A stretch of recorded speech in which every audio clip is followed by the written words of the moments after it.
చందమామ కథలు. రంగులు మారే హారం. అనేక వేల సంవత్సరాల క్రితం ఒక అడవిలో కాలాసురుడు అనే రాక్షసుడు ఉండేవాడు. వాడు నరభక్షకుడు. ఒక పర్యాయం వాడికి ఒక మునీశ్వరుడు దొరికాడు. ఆ మునీశ్వరుడు వాడితో, ఓరి, నన్ను తినడం వల్ల నీ ఆకలి తీరదు. నా తపశ్శక్తితో నిన్ను చంపగలను, కానీ అందువల్ల నేను మళ్ళీ 100 ఏళ్లు తపస్సు చేయవలసి ఉంటుంది. కిందటి జన్మలో ఎంతో పాపం చేసుకుని ఈ రాక్షస జన్మ ఎత్తావు. నన్ను వదిలిపెట్టావంటే నీకింత పుణ్యం కూడా వస్తుంది అన్నాడు.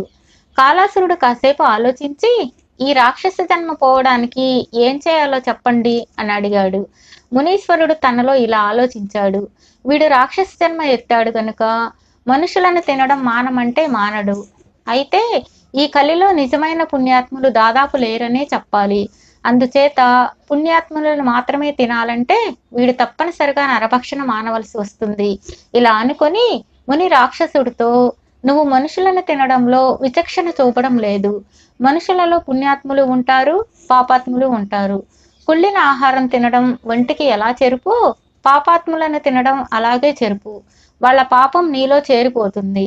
అందుచేత నువ్వు పుణ్యాత్ములను మాత్రమే తింటూ పుణ్యం నీలో చేర్చుకో. ఎవరు పుణ్యాత్ములో ఎవరు పాపాత్ములో తెలియగలందులకు నేను నీకు ఒక హారం ఇస్తాను. దాన్ని మెడలో వేసుకుని నువ్వు మనిషిని తాకినప్పుడు వాడు పుణ్యాత్ముడైతే హారం పచ్చగా మారుతుంది, పాపాత్ముడైతే ఎర్రగా మారుతుంది అని చెప్పి తన మెడ నుండి ఒక తెల్లని పూసలు గల హారం తీసి రాక్షసుడికి ఇచ్చాడు. రాక్షసుడు దాన్ని మెడలో వేసుకుని మునిని పట్టుకొని, నువ్వు పుణ్యాత్ముడివే కదా, ఇప్పుడే నిన్ను తింటాను అన్నాడు.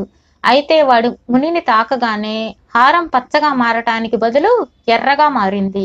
వాడు మునిని వదిలిపెట్టాడు. నేను రాక్షసుడికి ఇచ్చిన సలహాతో నా పుణ్యం అంతా పోయి పాపం చుట్టుకున్నట్టున్నది, పొరపాటు చేసినట్టున్నాను అనుకుంటూ ముని తన ఆశ్రమానికి వెళ్ళాడు. తరువాత ఆయన మనస్సును దేని మీద కేంద్రీకరించలేకపోయాడు. ఎన్నో ఏళ్లు తాను చేసిన తపస్సు వ్యర్థమైపోయింది. ఇలా ఎందుకు జరిగిందో తెలుసుకుందామని ఆ ముని మరొక అరణ్యంలో తపస్సు చేసుకుంటున్న తన గురువు వద్దకు వెళ్ళాడు. నీ అనుమానం తీర్చగలవాడు ఒక్కడే ఉన్నాడు.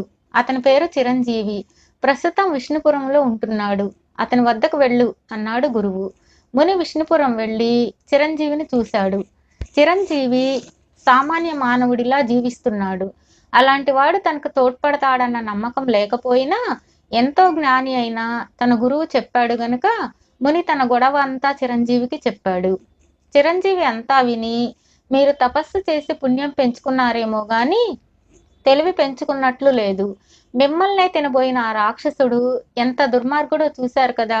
లోకంలో ఉన్నది కొద్దిమంది పుణ్యాత్ములే అయినప్పుడు ఆ కొద్ది మందిని వాడు తినేస్తే లోకం పాపాత్ములతో నిండిపోదా?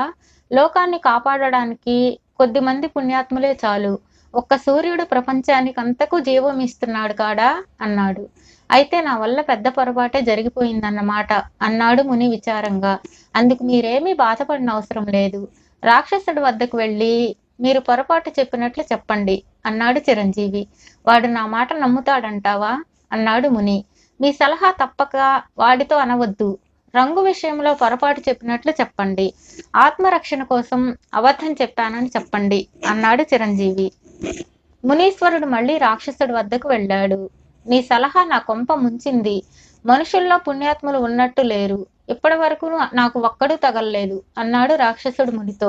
వాడు తన సలహా పాటిస్తున్నందుకు ముని సంతోషించి, మనుషుల్లో పాపాత్ముల కన్నా పుణ్యాత్ములే ఎక్కువ.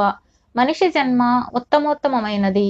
నన్ను రక్షించుకోవడం కోసం నీకు రంగు విషయంలో అబద్ధం చెప్పాను. నిజానికి పుణ్యాత్ములను తాకితే హారం ఎర్రగా మారుతుంది. ఈ విషయం చెబుదామనే వచ్చాను అన్నాడు. ఈ మాట నిజమేనా అంటూ రాక్షసుడు కోపంగా మునిని పట్టుకున్నాడు.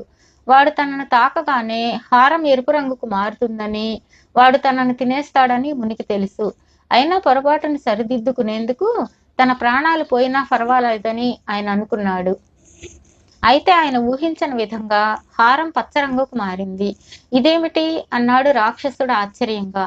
నిన్ను పుణ్యాత్మల మీదకి పంపుతున్నాను గదా, ఆ పాపం నాకు చుట్టుకున్నది అన్నాడు ముని. అయితే అసలు కారణం మునికి తెలిసింది. తన ప్రాణాలకు తెగించి ఒక మంచి పని చేయాలనుకునేసరికి తన పాపమంతా పోయింది. ఒక చెడ్డ పని విలువ కూడా చెయ్యని తపస్సు నిరుపయోగమని ఆయనకు తోచింది. చిరంజీవి వద్దకు వెళ్ళి మంచి పనులు చేస్తూ కాలం వెళ్ళబుచ్చాలని ఆయన అనుకున్నాడు. చిరంజీవి ఆయనతో, తపస్సు వల్ల చేసేవాడికి మాత్రమే లాభం, మంచి పని చేయడం వల్ల అనేక మంది లాభం పొందుతారు అని చెప్పాడు.